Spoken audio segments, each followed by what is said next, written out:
আসসালামু আলাইকুম। প্রিয় দর্শক, অন্য মঞ্চের আলাপ চাইতায় আপনাদের সকলকে আমন্ত্রণ জানাচ্ছি। সুপ্রিয় দর্শক শ্রোতা মণ্ডলী, যারা এই মুহূর্তে আমাকে শুনছেন এবং পরবর্তীতে শুনবেন, তাদের সকলকে আমি আমার প্রাণঢাল অভিনন্দন এবং শুভেচ্ছা জানাই আমার কথা শোনার জন্য। আপনারা নিশ্চয়ই হেডলাইন দেখে, থাম্বনেল দেখে আপনারা বুঝতে পারছেন যে আমি কি বিষয়টা বলছি। হয়তো অনেকে চিন্তা করছেন সেনাপ্রধানকে কে এই মহাবীর বিপ্লবী হুমকি দিলেন।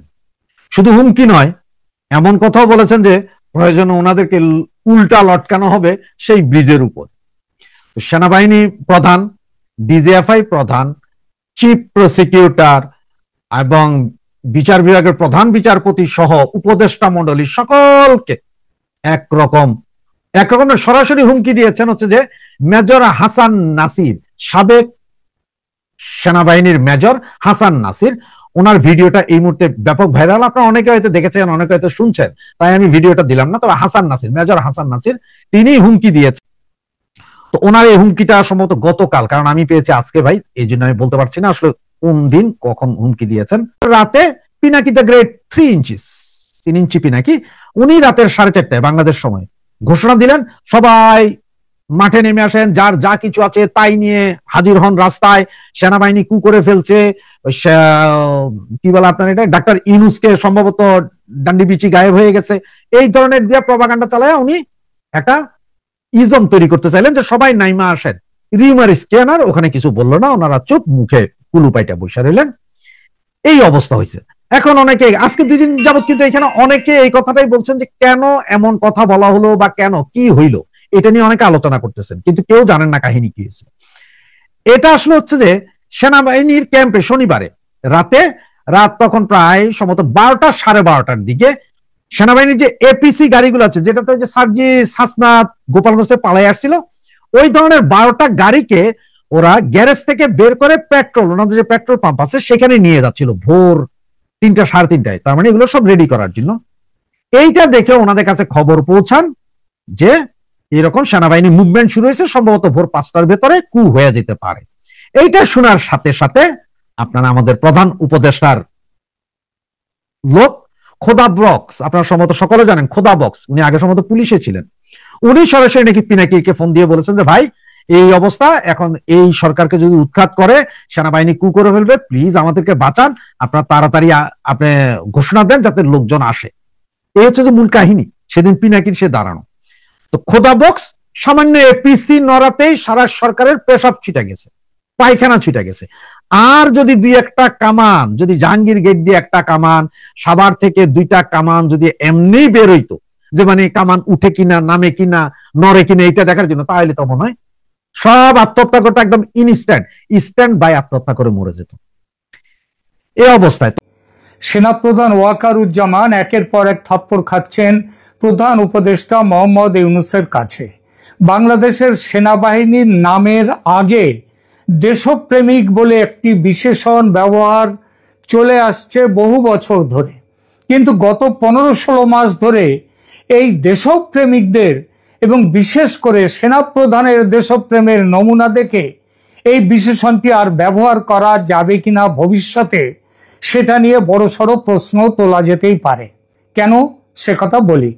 বাংলাদেশের সেনাপ্রধান জেনারেল ওয়াকারুজ্জামান 2025 সালের মে মাসে প্রকাশ্যে যে 3টি উচ্চকণ্ঠ দাবি করেছিলেন, সেগুলো হলো ডিসেম্বর 2025-এর মধ্যে নির্বাচন চাই, 1 নম্বর। 2 নম্বর, নির্বাচিত সরকারি কেবল চট্টগ্রাম বন্দর লিজ বা মানবিক করিডোরের মতো নীতিগত সিদ্ধান্ত নিতে পারে। এবং 3 নম্বর, সরকারের এসব ক্ষেত্রে সব সিদ্ধান্তের পূর্ণ তথ্য সামরিক বাহিনীকে জানিয়ে রাখতে হবে, কারণ এই সেনাবাহিনী তো মোহাম্মদ ইউনূসকে এবং নতুন সরকারকে ক্ষমতায় বসিয়েছিল। তাই সেনাবাহিনীকে অন্ধকারে রেখে কোনো সিদ্ধান্ত নেওয়া চলবে না।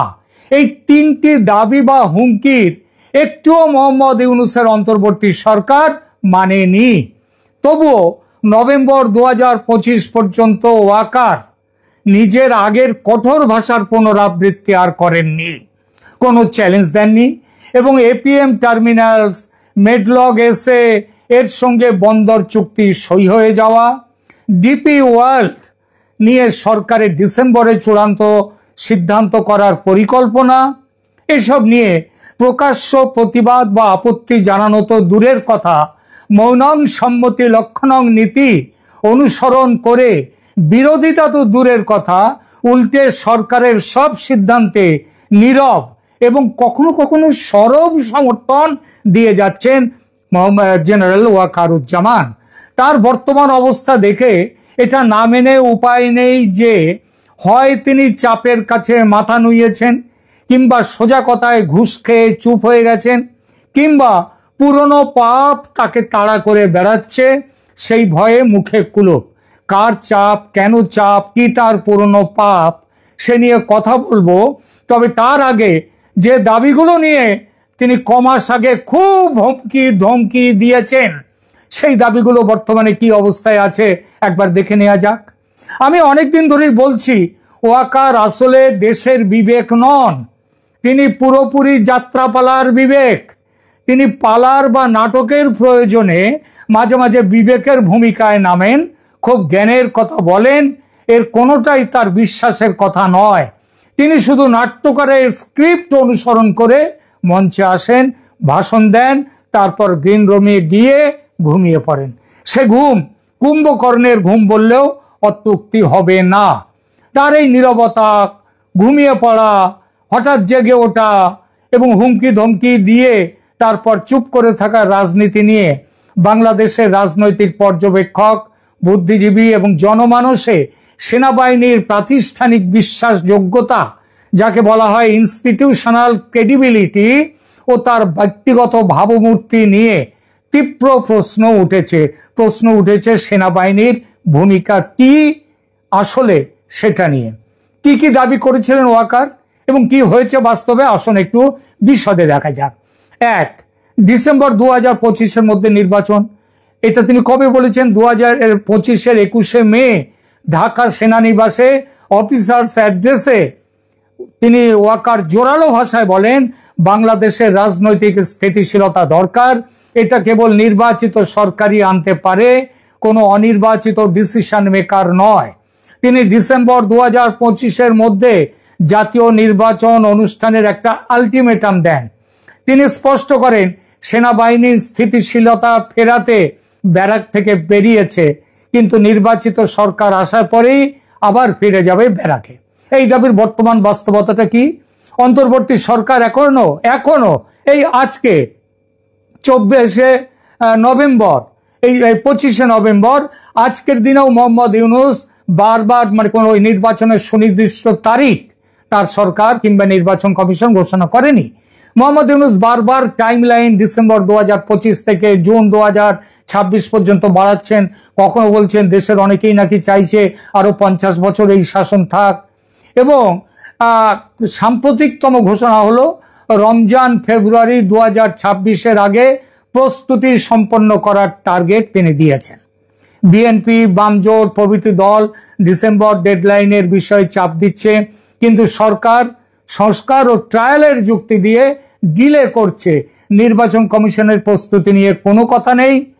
ইউনূসের কথা শুনে মনে হয় সেনার ডিসেম্বর টাইমলাইনকে ইউনূস সাহেব থোড়াই কেয়ার করেন। লক্ষণীয় যে এসব সত্ত্বেও ওয়াকার কিন্তু চুপ মেরে গেছেন, একটি কথাও তিনি আর বলছেন না।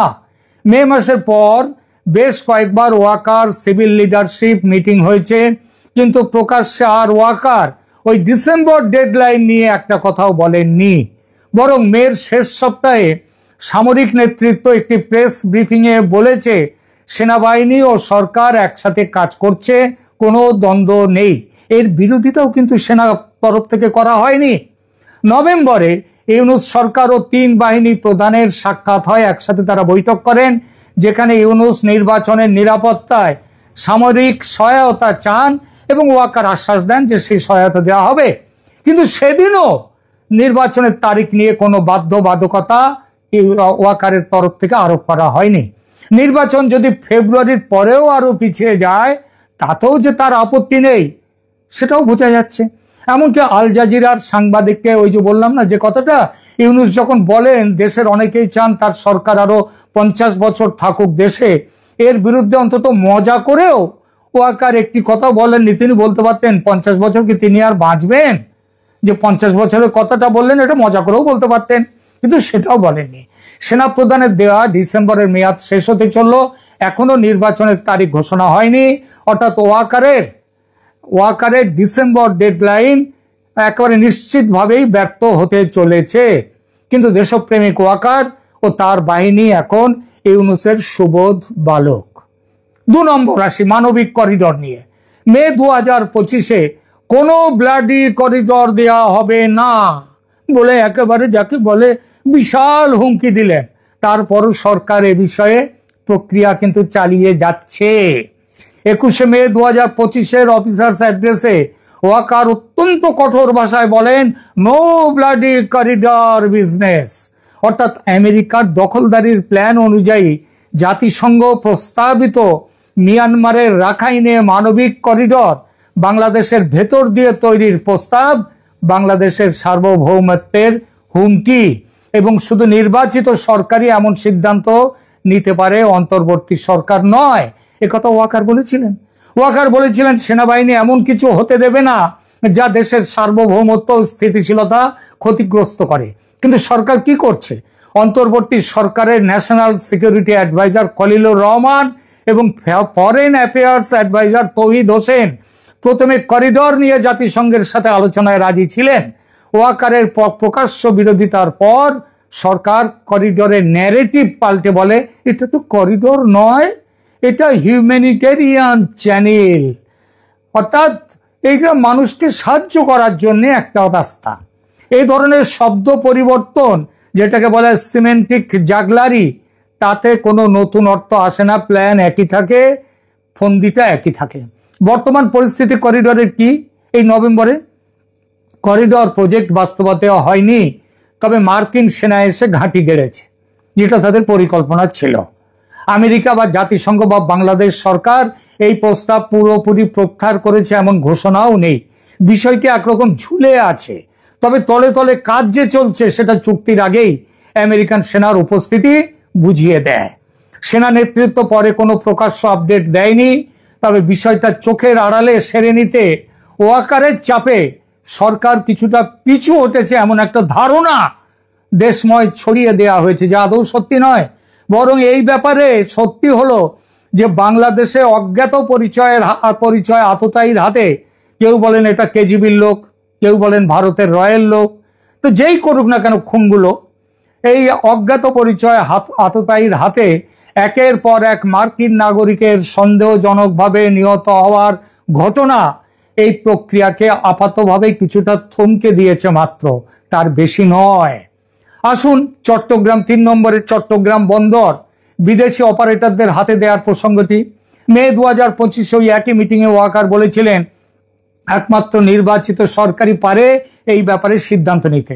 ওয়াকারের দাবি, মে 2025-এ ওয়াকার যে বলেছিলেন যে বন্দর অন্যান্য নীতিগত সিদ্ধান্ত একটি নির্বাচিত সরকার নেবে, অন্তর্বর্তী সরকার নয়। তিনি স্পষ্ট করে বলেন চট্টগ্রাম বন্দর টার্মিনাল ডিপি ওয়ার্ল্ড বা অন্য বিদেশি কোম্পানিকে দেওয়ার মতো দীর্ঘমেয়াদী সিদ্ধান্ত জাতীয় নিরাপত্তার সাথে জড়িত, তাই এটা রাজনৈতিক সম্মতি ও নির্বাচিত নেতৃত্বের মাধ্যমে হওয়া উচিত। কিন্তু নভেম্বর 2025-এ বন্দর চুক্তি নিয়ে বেশ কিছু সই হয়ে গেছে। চুক্তি 17 নভেম্বর 2025-এ এপিএম টার্মিনালসের সঙ্গে লালদিয়া টার্মিনালের 30 এবং 15 বছরের কনসেশন চুক্তি সই হয়ে গেছে। মেডলগ এসে তার সঙ্গে পানগাঁও টার্মিনালের 22 বছরের চুক্তি সই হয়ে গেছে। ডিসেম্বরে এনসিটিকে ডিপি ওয়ার্ল্ডের কাছে দেওয়ার প্রক্রিয়া চূড়ান্ত করার লক্ষ্য ঘোষিত। এসব চুক্তি সই হয় হাজার হাজার বন্দর শ্রমিকের ধর্মঘট, রাজনৈতিক দলগুলোর প্রতিবাদ, এবং এইখানে একটা কথা বলতেই হয় যে এই দলগুলোর মধ্যে কে যে আসলে প্রতিবাদ করছে আর কেউ প্রতিবাদের নামে খেলা করছে, সেগুলো আবার একটু দেখার মতো। এবং হাইকোর্টে রিট ফাইল হয়ে গেছে এর বিরুদ্ধে। মূলত নৌ পরিবহন ডিপার্টমেন্টের যিনি সচিব ও সরকারি কর্তৃপক্ষ এই চুক্তিকে অর্থনৈতিক জরুরি প্রয়োজন ও গভর্নমেন্ট টু গভর্নমেন্ট বা G2G ও পিপিপি যুক্তি দিয়ে পুশ করে দিচ্ছে। ওয়াকারের প্রতিক্রিয়াটা কি? এই সব যে হচ্ছে, ওয়াকার বা সেনাবাহিনী চুক্তি সইয়ের সময়ে বা তার পর কোনো প্রকাশ্য আপত্তি, বিবৃতি বা ব্যাখ্যা দেননি। আসলে ওয়াকার এবং তার দেশপ্রেমিক বাহিনী তারা ঘুমিয়ে পড়েননি, ঘুমানোর ভান করছেন।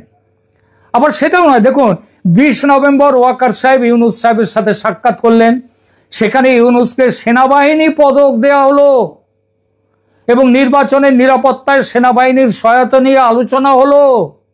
বন্দর চুক্তি নিয়ে কিন্তু কোনো প্রকাশ্য দ্বিমত বা সতর্কবার্তা ওয়াকার এবং তার সঙ্গে আরো 2 জেনারেল তারা দিলেন না। কেন ওয়াকার এবং তার দলবল নীরব থাকলেন? দেখুন, ইউনূস সরকার ও মার্কিন চাপের সমীকরণ একটা আছে। কিছু বিশ্লেষক বলছেন মে মাসে ওয়াকারের কঠোর বক্তব্য আসলে মার্কিন যুক্তরাষ্ট্রের ইন্দো প্যাসিফিক কৌশল ও রাখাইন করিডর পুশের প্রতি সেনাবাহিনীর অস্বস্তি তার প্রকাশ ছিল। অস্বস্তিটা হচ্ছে দর কষাকষির জন্য একটি মত তিনি ছেড়ে দিয়েছিলেন। পরবর্তীতে বোঝাপড়া হয়ে যায়, মার্কিন চাপ আসে এবং ওই যে বললাম ঘুষ, তার সব ঠিকঠাক হয়ে যায়। জাতিসংঘ এবং তারপরে কি হলো, এই যে জাতিসংঘ থেকে যদি বাংলাদেশ সেনাবাহিনীকে ফিরিয়ে দেয় তাহলে কি হবে না হবে এইসব ভয়টয় এবং কিছুটা আন্ডার দ্য টেবিল হাত চালাচালি হয়েছে, সেইটা ওয়াকারকে পিছু হটতে বাধ্য করলো। UN high commissioner for human রাইটসের মন্তব্য নিয়ে যে আলোচনা হয়েছে তাতে ধারণা করা হচ্ছে আন্তর্জাতিক চাপ বাংলাদেশ সেনাবাহিনীকে মুখে কুলু পাটতে বাধ্য করেছে। এর সঙ্গে যোগ করুন শেখ হাসিনার পতনে সেনার বিপুল অবদানে যে ঘুষের খেলা চলেছিল ডিপ স্টেট থেকে, মানে ঘুরিয়ে আমেরিকা থেকে, এবং নতুন সরকার আসার পর অনেকটা তড়িঘড়ি করে ওয়াকারুজ্জামান যে আমেরিকা ছুটেছিলেন, কানাডাতেও গিয়েছিলেন, সেটাই ঘুষের টাকা কোথায় কিভাবে রাখবেন তার গতি করতে। ইউনূস যে এসব জানেন না তা নয়, তিনি ওয়াকারের আগা পাশতলা সব জানেন, আবার ওয়াকারও ইউনূসের আগা পাশতলা সব জানে। ফলে তাদের দুজনের দাম্পত্য জীবন হচ্ছে ম্যারেজ অফ কনভেনিয়েন্স, চোরে চোরে মাস্তুতো ভাই, ঝগড়াঝাটি পাবলিককে বোকা বানাবার জন্য। ওয়াকার তাই মার্কিন এবং পশ্চিমাদের সাথে সরাসরি সংঘর্ষে আর যেতে চাইছেন না, যাবেনও না, ব্যবস্থা হয়ে গেছে। এইবার দেখুন, এছাড়াও আর একটা কারণও আছে। অভ্যন্তরীণ সামরিক বিভাজন ও ইউনিটি রক্ষার জন্য বেশ কিছু রিপোর্ট ইঙ্গিত করছে, এবং আমরা সবাই জানি যে বাংলাদেশ সেনাবাহিনীর ভেতরে 3টে প্রধান ক্যাম্প আছে, সংস্কারপন্থী, ইসলামপন্থী এবং মুক্তিযুদ্ধপন্থী, সেকুলারপন্থী। ওয়াকার এই সবার সাথেই একটা মোটামুটি যোগাযোগ রেখে দেন, কিন্তু মূলত তিনি তো জামাতের, তার একটা পুরনো জামাতি অতীত আছে এবং জুলাই আন্দোলনে গুলি চালিয়ে মানুষ মারার অভিযোগ তার বিরুদ্ধে উঠতে পারে এমন একটি ধারণা ছড়িয়ে পড়ায় তিনি আর সরকারি সিদ্ধান্ত বা জামাতি সিদ্ধান্তের বিরোধিতা করতে সাহস পাচ্ছেন না, মুখে কুলুপের এটাও একটা কারণ। এরপরে আর একটা জিনিস আছে, পাকিস্তান থেকে জেনারেল সাইর শামসাদ মির্জা সমেত ঝাঁকে ঝাঁকে আইএসআই কর্তাদের বাংলাদেশ সফর এবং ওয়াকার সমেত সামরিক নেতৃত্বের সাথে তাদের মিটিং হওয়া নিয়ে ধারণা করা হচ্ছে বাংলাদেশ সেনাবাহিনীকে পাকিস্তান চীন অ্যাক্সিসের অক্ষের দিকে নিয়ে যাওয়ার চেষ্টা চলছে। এমন একটি পরিবেশে ওয়াকার ইউনূস আবার পশ্চিমাদের সঙ্গে খুব ঘনিষ্ঠ, সুতরাং ইউনূসের বিরুদ্ধে অতিরিক্ত কঠোর পদক্ষেপ নিলে বিকল্প অন্য জায়গা থেকে সহায়তা পাবেন না, চীন পাকিস্তান থেকেও পাবেন না, ওই আমেরিকা ওদের কাছ থেকেও পাবেন না, সুতরাং নীরব থাকার তার সত্য পছন্দ এটা। এছাড়া একটা ব্যক্তিগত স্বার্থ আছে। ওয়াকারুজ্জামানের অবসর হচ্ছে সেপ্টেম্বর 2025-এর শেষ বা তার কাছাকাছি, কিন্তু রিপোর্ট অনুযায়ী ইউনূসের সাথে ডিল হয়ে গেছে এবং তার জন্য তার মেয়াদ বাড়ানো হচ্ছে কিংবা হয়েছেও হয়তো ইতিমধ্যে। অবসরের পর তার ইমিউনিটি শেষ হবে এবং তখন তার উপর 2024 সালের আগস্ট গণ আন্দোলনের সেনাবাহিনীর ভূমিকা নিয়ে পলিটিক্যাল ট্রায়াল বা দেশীয় আন্তর্জাতিক তদন্তের ঝুঁকি আছে। তাই ওয়াকার ইউনূসের সঙ্গে সিভিল মিলিটারি কোঅপারেশন বজায় রেখে তার নিজের ভবিষ্যৎ সুরক্ষা নিশ্চিত করতে চাইছেন। এই ব্যাখ্যা বেশ কিছু রিপোর্টে এসছে। এছাড়া সেনাবাহিনীর প্রতিষ্ঠা কি, আচ্ছা সেনাবাহিনীর যে ওই যে দেশপ্রেমিক দিয়ে কথা বলেছিলাম শুরু করেছিলাম, সেই দেশপ্রেমিক রেপুটেশনে কি ক্ষতিগ্রস্ত হয়েছে? দেখুন, মে 2025-এ ওয়াকারের ওই ব্লাডি করিডর এবং নির্বাচিত সরকারি বন্দর ঠিক করবে এইসব বক্তব্য বাংলাদেশের জনমানসে সেনাবাহিনীকে সম্পর্কে একটা উঁচু আশা জাগিয়েছিল। কিন্তু নভেম্বরে যখন বন্দর চুক্তি সই হয়ে গেল, নির্বাচনের তারিখ এখনো অনিশ্চিত এবং ওয়াকারের প্রকাশ্যে কোনো প্রতিক্রিয়া নেই, তখন মানুষ, বিপুল সংখ্যক মানুষ বলতে শুরু করেছে ওয়াকারের কাছে আর প্রত্যাশার কিছু নেই। বাম গণতান্ত্রিক জোট, বিএনপি, বন্দর ব্যবহারকারী, শ্রমিক সংগঠন সবাই সেনাবাহিনীর এই যে পেছনে সরে যাওয়া বা ডাবল স্ট্যান্ডার্ড সেটা নিয়ে সমালোচনা করছে তীব্রভাবে। বিশ্লেষক ও মিডিয়ার দৃষ্টিতে জেনারেল ওয়াকারকে কি বলা হচ্ছে? bdmilitary.com একটি অনলাইন পোর্টাল, তারা বলেছে তাদের একটি লেখায় বলছে general Waker রিট্রিটস, doctor Yunus কনসলিডেটস support. এটা ইঙ্গিত করে মানে ওয়াকার পিছিয়ে এলেন এবং ইউনুস তার ক্ষমতা আরো শক্তিশালী করলেন। এটি ইঙ্গিত করে মেয়ের শক্তিশালী বক্তব্যের পর ওয়াকার কার্যত বেশ কয়েক মাইল পিছু হেঁটে চলে এসেছেন এবং ইউনুস ক্ষমতার কেন্দ্রে থেকে যাচ্ছেন। কিছু বিশ্লেষণ এমনও বলছে ওয়াকার এরশাদের পথ অনুসরণ করছে, অর্থাৎ সেনাপ্রধান হয়ে প্রথমে রিফর্ম ও ট্রানজিশনের কথা বলা, কিন্তু আসলে নিজের ক্ষমতা সুরক্ষিত করা এবং তার জন্য সিভিল নেতৃত্বের সঙ্গে আপোষ করা, যেটা এরশাদও করেছিলেন। এবং তৃতীয় যে কাহিনীটা আসছে সেটা হচ্ছে সেনাবাহিনী এখন ইউনুসের হাতের পুতুল হয়ে গেছে। রাজনৈতিক মহলের একাংশ বলছে ওয়াকারের নীরবতা প্রমাণ করে যে সেনাবাহিনী আসলে অন্তর্বর্তী সরকারের অধীনে কাজ করছে, স্বাধীনভাবে সার্বভৌমত্ব রক্ষার ভূমিকা নিতে ব্যর্থ হচ্ছে। এতে প্রশ্ন উঠছে, সেনাবাহিনীকে স্বায়ত্তশাসন হারিয়ে ফেলছে, প্রাতিষ্ঠানিক এবং রাজনৈতিক নেতৃত্বের হাতিয়ারে পরিণত হয়েছে। এইসব কথাগুলো এগুলো আসছে, এগুলো উঠছে। তাহলে শেষ পর্যন্ত কি দাঁড়ালো? বাংলাদেশের গর্বের দেশপ্রেমিক সেনাবাহিনী আসলে বর্তমানে দেশদ্রোহী সেনাবাহিনী এবং সেই সেনাবাহিনীর প্রধান হিসেবে জেনারেল ওয়াকার উজ্জামান ইতিহাসে পরিচিত হবেন বাংলার নয়া বীর জাফর হিসেবে। কমনওয়েলথ মহাসচিব শার্লি বচওয়েল তিনি বাংলাদেশ ট্যুরে এসেছিলেন এবং ট্যুরের সময়টা একদম ঝিমঝাম কাটিয়ে গেছেন। যাওয়ার পর একটা ঝড় যে তুলবেন এটা বোধহয় ডক্টর ইউনূস সরকার আগে থেকে কিছু টের পেয়েছিলেন। ফলে শার্লি বচওয়েল বাংলাদেশ ট্যুরের সময়টায় প্রথম 2 দিন এই সরকারের কোনো উচ্চবাচ্য নেই, তেমন কোনো আলাপ নেই, কোনো পত্রপত্রিকায় তেমন কোনো নিউজ নেই। 2 দিন ঝিমঝাম তিনি কাটিয়ে গেছেন।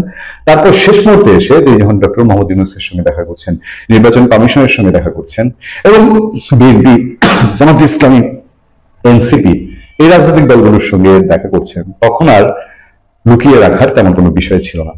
আচ্ছা, কমনওয়েলথ নিয়ে প্রথমে আপনাদেরকে বলিনি, কারণ আপনাদের একটু জেনে থাকা দরকার যে কমনওয়েলথ 56টি দেশ নিয়ে কমনওয়েলথভুক্ত দেশ বলা হয় 56টিকে, এবং এই 56টি দেশের মধ্যে বেশ কিছু গুরুত্বপূর্ণ দেশ রয়েছে এবং তার মধ্যে ধরেন যে Bangladesh, Bharat, Canada, Australia, Nigeria, Papua New Guinea, Togo, এই দেশগুলো ছাড়াও আরো বেশ গুরুত্বপূর্ণ দেশগুলো রয়েছে।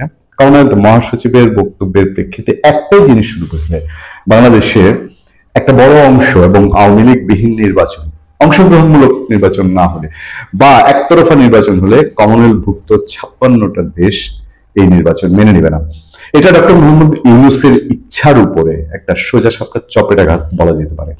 কারণ হচ্ছে তার এবং তার অনুসারীদের প্রচন্ড খায়েশ এবং তারা তার চেয়েও বেশি বিষয় যেটা তারা যে অন্যায় অপরাধ করেছেন সেইটা ঢাকার জন্য, সেটা আরো একটু সময় দীর্ঘায়িত করার জন্য, যেন সেটার মুখোমুখি না হতে হয়, সেটার যেসব পার্শ্ব প্রতিক্রিয়া তৈরি হতে পারে সেগুলোর জন্য তারা একতরফা একটা নির্বাচন ছাড়া পথ খুঁজেন না, কিন্তু বিশ্ব সম্প্রদায় সেটা মেনে নিতে চান না। আমি আরো বিষয়ে যাবো, তার আগে আপনাদেরকে মনে করিয়ে দিই, আমি এর আগে বেশ কয়েকটি আলোচনায় বলেছি, 2-3টি আলোচনায় আপনারা বলেছি যে ইন্টারন্যাশনাল চাপ আস্তে আস্তে নির্বাচন আসতে এবং ডিসেম্বরের 10 তফসিল ঘোষণার পর আপনারা আরো টের পাবেন। গত মাসে অক্টোবরে যখন আন্তর্জাতিক আরো বেশ কয়েকটি সংস্থা বাংলাদেশে ঘুরেছে, তার মধ্যে আইআরআই সবচেয়ে ইম্পর্টেন্ট ছিল এবং আইআরআই থাকা অবস্থায় আপনাদেরকে বলেছিলাম যে আইআরআই ফিরে গিয়ে স্টেটমেন্ট যা দিবে তা সম্পূর্ণ এই সরকারের ফেভারে যাবে। আইআরআই গিয়ে সেই স্টেটমেন্টে দিয়েছে, যে স্টেটমেন্টে অংশগ্রহণমূলক নির্বাচন এবং আওয়ামী লীগের নির্বাচনের কথা বলা হয়েছে। কমনওয়েলথ বাংলাদেশে পা রাখার বিষয়ে গত পরশু আমি আপনাদেরকে বলেছি যে এইটা জানতেন কোনো বিষয় না, যে আসলেন, দেখলেন, ইউরোপীয় ইউনিয়নের মতন হাসি মুখে অনুদানের আশ্বাস দিয়ে চলে গেলেন, তা কিন্তু না। কমনওয়েলথের এই ট্যুরে, কমনওয়েলথ মহাসচিবের স্বাধীন এই ট্যুরে সবচেয়ে গুরুত্বপূর্ণ ঘটনা ঘটেছে। এই সরকার যাদেরকে অস্বীকার করে, একেবারে অপ্রাসঙ্গিক মনে করে সেই আওয়ামী লীগকে কমনওয়েলথ তারা যে বাংলাদেশে বসে স্বীকৃতি দেয় সেটা একটা নজির পাওয়া গেছে। এবং তার মধ্যে আরো একটা ইন্ডিকেশন আছে যে আওয়ামী লীগের নেক্সট নেতৃত্ব কি। আওয়ামী লীগের পরে শেখ হাসিনা, শেখ হাসিনার পরে বঙ্গবন্ধু শেখ মুজিবুর রহমানের পরে শেখ হাসিনা, শেখ হাসিনার পরে তার দুই সন্তান সজীব ওয়াজেদ জয় এবং সাইমা ওয়াজেদ পুতুলের নাম শোনা যায়। কমনওয়েলথ কথা বলেছে ডিরেক্টলি শেখ হাসিনাও না, তার পুত্র সজীব ওয়াজেদ জয়ের সঙ্গে ভার্চুয়ালি সেই বৈঠক হয়েছে সরাসরি শার্লির সঙ্গে। কমনওয়েলথ বাংলাদেশ আরো 4টি রাজনৈতিক দলের মধ্যে জাতীয় পার্টির 2টি অংশ, আনিসুল ইসলাম মাহমুদের নেতৃত্বাধীন অংশ এবং মূল জাতীয় পার্টি বলে যেটি পরিচিত জিএম কাদেরের জাতীয় পার্টি, সেই জাতীয় পার্টি বিএনপি এবং এনসিপির সঙ্গে মিটিং করেছে। এর বাইরে তারা প্রয়োজন মনে করেছে আওয়ামী লীগের সঙ্গে কথা বলার, এবং আওয়ামী লীগ হিসাবে তারা সজীব ওয়াজেদ জয়, তিনি আওয়ামী লীগের বড় কোনো পদ পদবিতে না থাকলেও বাংলাদেশে ওই যে পরিবারতান্ত্রিক রাজনীতির যে পরম্পরা, সেই পরম্পরায় সজীব ওয়াজেদ জয়ের সঙ্গে কথা বলাটা নিশ্চয়ই ইন্টারন্যাশনালি খুব সিগনিফিকেন্ট। শার্লি যখন বাংলাদেশে এসেছেন, বাংলাদেশে আসার পরে তিনি একাধারে বড় মিটিং করেছেন এবং সেই মিটিংগুলোর কমনওয়েলথ মহাসচিবদের সঙ্গে এনসিপি নেতাদের বৈঠক হয়েছে। তারপর আপনার কমনওয়েলথ মহাসচিব শার্লি তিনি যেদিন ঢাকায় এসেছেন সেদিনও পত্রপত্রিকায় নিউজ হয়েছিল, কিন্তু তিনি কখন কিভাবে এসেছেন সেই ধরনের বিষয় ছিল না। 20 নভেম্বর তিনি 2025-এ ঢাকায় এসেছিলেন। তিনি আর যে জায়গায় আমরা একটু ধাক্কা খেয়েছি সেই জায়গাটা হলো বাংলাদেশের প্রধান উপদেষ্টা ডক্টর মোহাম্মদ ইউনূসের সঙ্গে কমনওয়েলথ মহাসচিব শার্লি দেখা করার পর যে নিউজগুলো পত্রপত্রিকায় এসেছিল সেগুলো ছিল খুব ইন্টারেস্টিং। সেগুলোতে বলা হয়েছিল আসন্ন ত্রয়োদশ জাতীয় সংসদ নির্বাচন সুষ্ঠুভাবে আয়োজনের জন্য কমনওয়েলথের পূর্ণ সহযোগিতা কামনা করেছেন প্রধান উপদেষ্টা ডক্টর মোহাম্মদ ইউনূস সোমবার রাষ্ট্রীয় অতিথি ভবন যমুনায় কমনওয়েলথ মহাসচিব শার্লি আরকর বচুয়ের সঙ্গে এক বৈঠকে তিনি এর সহযোগিতা কামনা করেন। আমার কাছে নিউজগুলো আমি পড়ি আর আমার অনেকটা আওয়ামী লীগ যখন জাতীয় বিএনপি এবং জামাতে ইসলামী ছাড়া নির্বাচন করছিল তখনও কমনওয়েলথের প্রতিনিধি দল বাংলাদেশে ছিল, আমার যেটুকু মনে আছে। তারপরেও ছিল 5 জানুয়ারি 2024 পর্যন্ত কমনওয়েলথের প্রতিনিধি দল বাংলাদেশে আসা যাওয়া করেছে, আগে এসছে পরে এসছে। তখন ওই চেয়ারটায় প্রধান উপদেষ্টা ডক্টর মোহাম্মদ ইউনূস যে চেয়ারটা, সেই চেয়ারটা যে কথাগুলো বলতো বাংলাদেশের নির্বাচনের সহযোগিতা চাই, এটা অংশগ্রহণ, এটাই অংশগ্রহণমূলক, এখানে ভালো হবে, ঠিক একই টাইপের আওয়াজ যেন আমার কানে বাজে। প্রধান উপদেষ্টা বলেন আমাদের গণতান্ত্রিক উত্তরণের পাশাপাশি আসন্ন জাতীয় নির্বাচন সফলভাবে আয়োজনের জন্য আপনাদের সহযোগিতা প্রয়োজন। এই সময় ডক্টর ইউনূসকে আশ্বস্ত করে শার্লি বচুয়ে তিনি বলেন কমনওয়েলথ বাংলাদেশকে নির্বাচন পরবর্তী উত্তরণ প্রক্রিয়ায় পূর্ণ সহায়তা প্রদান করে। কমন মহাসচিব বলেন, মানে এগুলো কিন্তু প্রেসিডেন্ট থেকে জানানো হচ্ছে ডক্টর ইউনূস, খেয়াল করে রাখবেন এই জিনিসটা, যে কমনওয়েলথের 56টি দেশ যার মধ্যে G7 ও G20 সদস্য রয়েছেন, এর মাধ্যমে একে অপরকে সহায়তা করার অনেক সুযোগ রয়েছে। কমনওয়েলথ মহাসচিব জানান তিনি দেশের প্রধান বিচারপতি, আইন উপদেষ্টা, পররাষ্ট্র উপদেষ্টা এবং প্রধান নির্বাচন কমিশনার সহ বিভিন্ন স্টেক হোল্ডারের সঙ্গে বৈঠক করেছেন। এই হলো আমরা জেনেছি। কিন্তু মহাসচিব যখন তিনি নিজে ফিরে গেলেন, ফিরে গিয়ে তিনি তার ফেসবুকে 4টি পোস্ট দিয়েছেন, সেখানে ছবি 3টি পোস্ট দিয়েছেন এবং সেখানে বিভিন্ন ছবি জুড়ে দিয়েছেন এবং তিনি প্রধান উপদেষ্টা ডক্টর মোহাম্মদ ইউনূসের সাথে দেখা করাটা স্মরণ করেছেন, বলেছেন তার আতিথেয়তা গ্রহণে মুগ্ধ হয়েছেন, ভালো লেগেছে।